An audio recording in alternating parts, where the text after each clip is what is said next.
All right, involve the customer. Ask them to read the VIN, provide the miles, find out why the miles are high or low. Put the customer in a position to sell their car to you. Like most salespeople, customers love to talk about their car.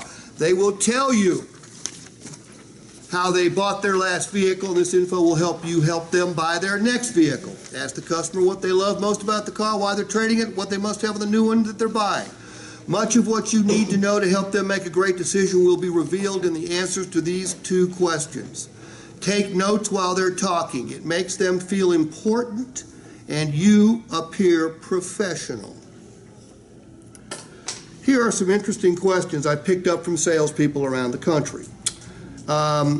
Hey, Fernando, if you were going to buy your own vehicle, what work would you want done first? I don't even know. Well, you're really not trading a car in either. Okay, well, I'm just role-playing with you, Fernando. Okay? Let's go. I role play with you. Okay. Yeah. Brian, scale of 1 to 10, where would you put your vehicle? Trying to figure out what's wrong with my car. What would make it a 10? So again, we're looking for them to pick out things that need to be done to the vehicle. I see. Yes. What equipment do you rely on most? What equipment do you find unnecessary? Okay? I traded a vehicle, actually a vehicle came off lease. This was like 2012. So the salesperson's doing the walk around I taught him to do, and he's going, hey, where are the headsets to your rear entertainment system? I have no idea. He goes, well, are they at home? I said, I've never seen them. He said, you've had this vehicle for 3 years and you've never used the rear entertainment system? I said, no. Only my dogs ride with me and they don't have any favorite movies. So he goes back into the back and in the spare tire place, that's where the headsets are, still their factory wrap. He goes, why did you buy a vehicle with a rear entertainment system if you never used it? I said, well, it came with the vehicle. He said, you know better than that. They don't come with the vehicle, you dumbass. So my next vehicle didn't have rear entertainment, nor did it have navigation, because I'd never used the navigation. So he saved me $4 grand, okay? When's your next payment due, Blake? The 16th. How much will it be? $638. Okay. How can I use that information right there? He can use that as a down payment because we're going to pay off his vehicle. And I can say, look, there ain't no sense in you paying $638 a week from now for a vehicle you're not going to be in. You know, again, instill a sense of urgency. Okay? Cash down and trade equity involved for the previous purchase. Hey, how much cash did you put down now with your last purchase? $5,000. $5,000, good. I just keep that number right there. You plan to put that or more? Well, I'm not going to say that right now. Oh. Too easy for him to say, well, I don't want to put down anything. I'm just going to assume the minimum will be $5 grand. Roger, when you traded your last vehicle in, did you have equity or negative equity? I had equity. Equity, great. So now if he's got negative equity this time, that's going to affect the payment. So now I can explain that. Okay, it's all mathematics. Where's your present vehicle financed? Now, remember, do not trash talk their vehicle. They know what's wrong with it. Let them talk about their vehicle. You help them come to a more realistic value. All right, we're not trashing the customer's vehicle. We're helping them understand the condition matters. Give them hope. Let them know you need and want vehicles like theirs.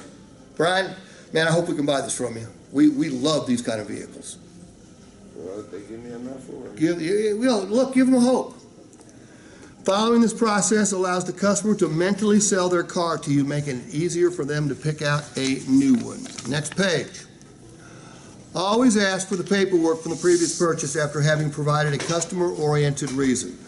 Ask me for my paperwork, Raja. How you doing, sir? Do you have all the paperwork from once you first bought the vehicle, including any kind of warranties or any kind of, projections you got on the vehicle? Yeah, I've got the paperwork. Why do you want it? Might that be a customer response? Yeah, exactly. Why do you want it? Because I'm suspicious. Well, sir, it depends on how long you've been driving the vehicle. Say if you trade it in, there are some warranties that you can either transfer over or you can actually cancel them and get the money back for it. Okay. I might take it one step further.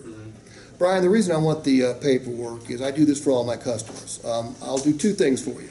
Number one, I'll go through it to see if you have any products in place right now that will increase the value of your trade-in. And I'll also look for products that, based on the laws of the state of Florida, you may be due a refund. Will you allow me to do that for you? Who's going to say no to that? What do you do with the paperwork once you get it? Give it to the manager. Give it to your desk manager, and I would also make sure your finance manager sees it as well. Okay? Ask for a copy of the service contract. Blake, you have a service contract on your vehicle? I do. Okay. Jimmy, you have a service contract? Yes, sir. Julius, work with me, just say no. Julius, do you have a service contract? No. You don't buy that stuff? No, I don't.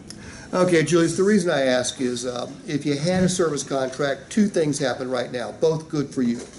Number one, when they do the appraisal later on, they're going to take a deep dive into the mechanical condition of the vehicle. If they find an issue, chances are the service contract would take care of that issue, making your car worth significantly more. And if your car is perfect like we hope it is, by the laws in the state of Florida, you'd be due a refund for any unused term or miles, something you may want to consider with your next vehicle. Did I just do my finance department a good turn? Yes, I did. You guys get paid on finance? Yes, sir. Okay, good. Be sincere. It's not all about the money for you or the dealership. It is about helping them gain a better understanding of how the market values a vehicle. Compared to the way most salespeople fact find, this is a far superior way to learn about the customer. Using the early trade walk to build a relationship and mutual trust with the customer can set up the rest of the buying process and can be the difference between making a deal or not. You can obtain the information necessary to help your customer make the right vehicle decision. However, you need to practice. This is a learned skill.